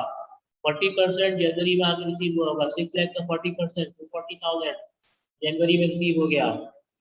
50% फरवरी में रिसीव हुआ होगा। 6 लाख का 50% 3 लाख फरवरी में रिसीव हो गया। 6 लाख का 10% 60,000 मार्च में रिसीव हुआ होगा। अच्छा जी, उससे एक महीने पहले चले जाते हैं, नवंबर चले जाते हैं। नवंबर में कितनी सेल हुई होगी? नवंबर में भी 6 लाख की सेल हुई होगी जनाब। नवंबर में 6 लाख की सेल हुई होगी। नवंबर की सेल का कुछ भी रिसीव नहीं हुआ होगा। दिसंबर में 40% रिसीव हो गया होगा। 240,000 दिसंबर में रिसीव हो गया होगा। जनवरी में कितना रिसीव होगा? 50% रिसीव होगा। जनवरी में 50% रिसीव हो गया। फरवरी में 10% रिसीव हो गया। फरवरी में खत्म हो गया ये, मार्च में नहीं जा रहा ये, ठीक है। उससे एक महीने में आ जाते हैं, अक्टूबर में आ जाते हैं। अक्टूबर में कितनी सेल हुई होगी? 2000 पेशेंट डेज की कैपेसिटी थी। 300 चार्जेस पर पेशेंट डे थे, तो 2000 into 300 6 लाख सेल हुई होगी। अक्टूबर में भी 6 लाख सेल हुई होगी। अक्टूबर की सेल का कुछ भी रिसीव नहीं हुआ होगा। इसका 40% नवंबर में रिसीव हुआ होगा। 50% दिसंबर में रिसीव हुआ होगा। जनवरी में आके 10% रिसीव होगा। 6 लाख का 10% 60,000 जनवरी में आके रिसीव होगा। जनवरी में आके ये खत्म हो गया। फरवरी और मार्च में कुछ नहीं जा रहा है इसका। जनवरी में आके ये कम्प्लीटली रिसीव हो गया। इससे पहले महीने पे जाने की जरूरत है नहीं, क्योंकि इससे पहले महीने 3 मंथ पीछे हम ऑलरेडी जा चुके हैं। इससे ज्यादा कोई रिसीट हो ही नहीं रही, इससे ज्यादा आगे कोई रिसीट जा ही नहीं रही, तो अब इससे फर्दर पीछे जाने की जरूरत नहीं है। यहाँ पर हम टोटल रिसीट देख लेते हैं। जनवरी के महीने में टोटल रिसीट हमें हुई 240 प्लस 300 प्लस 60। जनवरी के महीने में 6 लाख रिसीव हुए टोटल। फरवरी के महीने में 240 प्लस 3 लाख प्लस 6 लाख 60,000 हमें टोटल रिसीव हुई 6 लाख की। देन मार्च के महीने में 3 लाख रिसीव हुए। फरवरी के 60,000 रिसीव हुए जनवरी के, और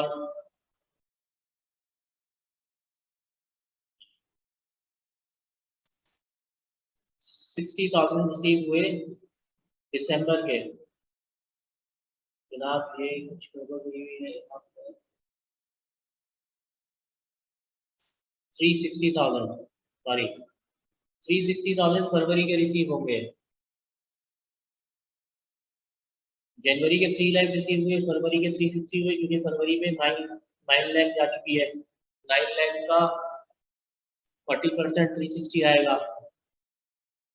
मार्च में कुछ रिसीव नहीं होगा और 10% दिसंबर का रिसीव हो रहा होगा, तो मार्च में टोटल रिसीव हो जाएगी 720। मार्च की टोटल रिसीव होगी 720। हमने ये फिगर अपने कैश बजट के फॉर्मेट में वर्किंग मंथ से उठा के डाल ली। वर्किंग मंथ की वहां से ये फिगर उठा के हम ले आए। जनवरी की टोटल रिसीव 6 लाख, फरवरी की टोटल रिसीव 6 लाख, मार्च की टोटल रिसीव 720। वर्किंग मंथ से उठ के आ गई। रिमेनिंग डाटा के बारे में कह रहा है कि सैलरीज के बारे में देखिए। सैलरीज के बारे में कहा था जिस महीने इनकम हो रही है उसी महीने पे हो रही है। जिस महीने इनकम हो रही है उसी महीने पे हो रही है। सैलरी का डाटा कहाँ दिया हुआ है? सैलरी कंप्यूट करने का डाटा यहाँ दिया हुआ है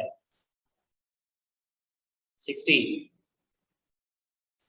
सैलरी 60 पर पेशेंट डे है। पेशेंट डे जनवरी में 2000 है, तो जनाब 60 into 2000 120। जनवरी में 120 होगी सैलरी। फरवरी में 3000 पेशेंट डेज हो जाएंगे, इसको 60 से मल्टीप्लाई करेंगे तो फरवरी और मार्च के लिए 180,000 हो जाएगी सैलरी। जनाब सैलरी की पेमेंट हमने अपने फॉर्मेट में डाल ली।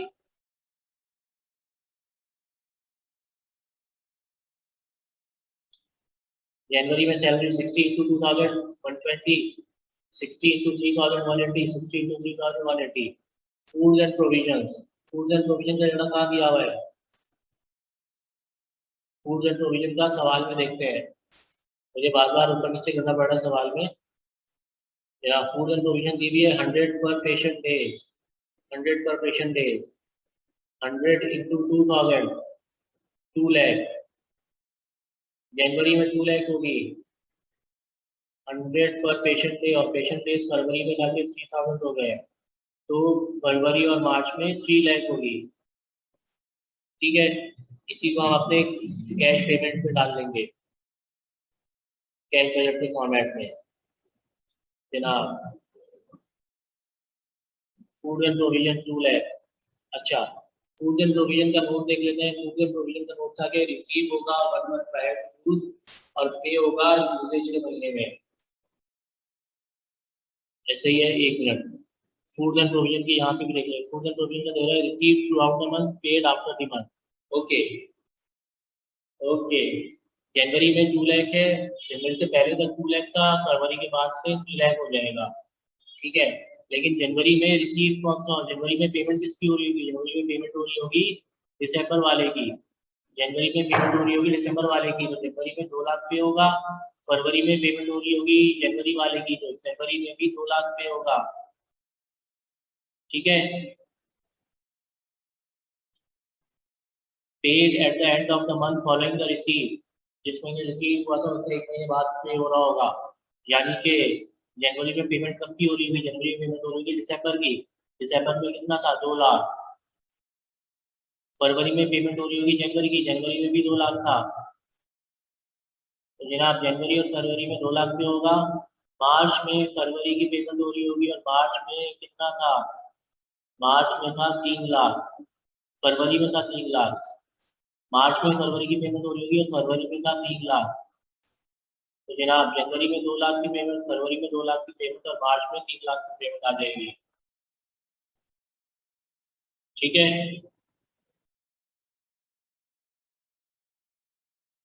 ड्रेसिंग एंड मेडिकमेंट्स को देख लेते हैं। ड्रेसिंग एंड मेडिकमेंट्स के बारे में कह रहे हैं कि यूसेज से 1 महीने पहले रिसीव हो जाएगी और पेमेंट होगी रिसीट के 1 महीने बाद। यानी कि इसका मतलब ये है कि जिस महीने रिसीव हो रहा है उस महीने पे हो रहा है। ठीक है, अब इसकी ऊपर देख लेते हैं इसकी कॉस्ट क्या दी हुई है। ड्रेसिंग एंड मेडिकमेंट्स कह रहा है 30 पर पेशेंट डे। श्री जनवरी में 2000 पेशेंट डेज है, 2000 इंटू 30, जनवरी में कितना पे हो रहा होगा? 60,000। फरवरी में 3000 इंटू 30, 90,000 हो रहा होगा, और मार्च में भी 90,000 हो रहा होगा। ठीक है, ये देख लेते हैं जनाब। ड्रेसिंग एंड मेडिकमेंट्स जनवरी में 60 हो रहा है, फरवरी में 90 हो रहा है, मार्च में 90 हो रहा है। ठीक है, एडमिनिस्ट्रेटिव एक्सपेंस के बारे में स्ट्रेट फॉरवर्ड कहा हुआ है। 20,000 2000 पेशेंट डेज की कैपेसिटी के बाद 30,000 3000 पेशेंट डेज की कैपेसिटी पे, यानी कि जनवरी के लिए 20 होगा, फरवरी और मार्च के लिए 30 होगा। सिंपली उठा के हम डाल देंगे यहाँ पर। जनवरी के लिए 20,000, फरवरी और मार्च के लिए 30,000। जनरल स्टाफ के बारे में कह रहे हैं, वहाँ पे दिया हुआ है 2000 पेशेंट डेज की कैपेसिटी में 40 और 3000 पेशेंट डेज की कैपेसिटी में 50।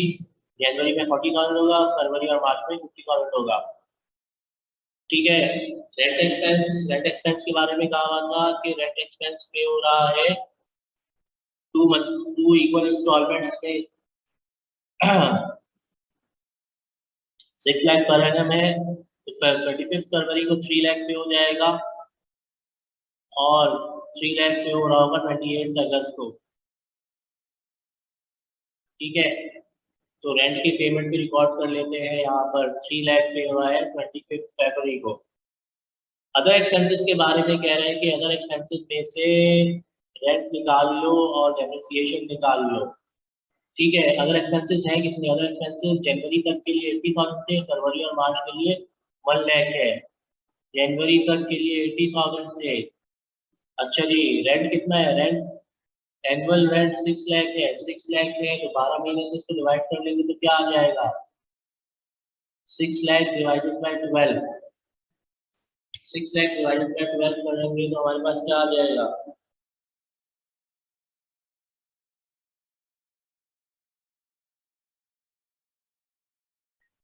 50,000। ये कह रहा है कि अदर एक्सपेंसेस में से रेंट को निकाल लो, क्योंकि रेंट 2 इक्वल इंस्टॉलमेंट पे पे हो रहा है। जब 80,000 अदर एक्सपेंसेस थे तो उसमें से 50,000 निकाल लिया और 1 लाख हो जाएंगे फरवरी के बाद, उसमें से 50,000 निकाल लिया।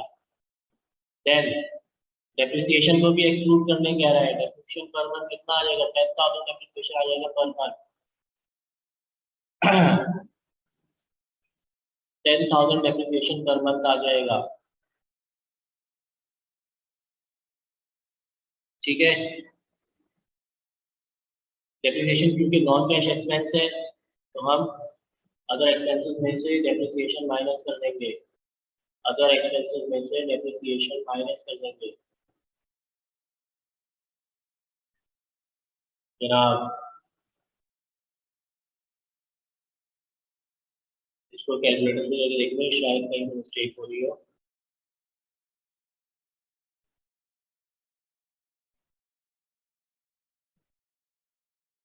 जनाब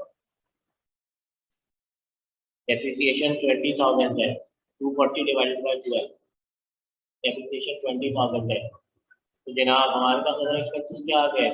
80 में से 50 माइनस कर दिया, 30 माइनस कर दिया, हमारे पास जनवरी तक अदर एक्सपेंसेस 10,000 होंगे और फरवरी और मार्च के लिए कितने होंगे? 1 लाख में से 50 माइनस कर दिया, 50 आ गया, 50 में से 20 माइनस कर दिया, 30 आ गया। फरवरी और मार्च में अदर एक्सपेंसेस 10,000 30,000 होंगे रिस्पेक्टिवली फॉर बोथ मंथ। तो जनाब अदर एक्सपेंसेस की फिगर हम डाल लेंगे, जनवरी में 10,000, फरवरी और मार्च में 30,000। जनाब रिसीट में से इन तमाम पेमेंट्स को माइनस कर देंगे। सबसे पहले इन तमाम पेमेंट्स का टोटल कर लें, 120,000 plus 30,000 plus 60,000 plus 20,000 plus 40,000 plus 10,000, हमारे पास आ जाएगा 450,000। 6 लाख में से 450 माइनस कर देंगे, हमारे पास 150 नेट कैश फ्लो आ जाएगा। नेट कैश फ्लो आ जाएगा। इसी तरह बाकी महीनों का नेट कैश फ्लो निकाल लेंगे। एक्सपेंसेस का, पेमेंट्स का टोटल कर लेंगे, पेमेंट्स का टोटल कर लेंगे, रिसीट्स में से पेमेंट के टोटल को माइनस कर लेंगे, नेट कैश फ्लो आ जाएगा। रिसीट में से टोटल पेमेंट को माइनस कर लेंगे तो नेट कैश फ्लो आ जाएगा। नेट कैश फ्लो में ओपनिंग कैश बैलेंस ऐड कर लेंगे। ओपनिंग कैश बैलेंस सवाल में दिया हुआ होगा।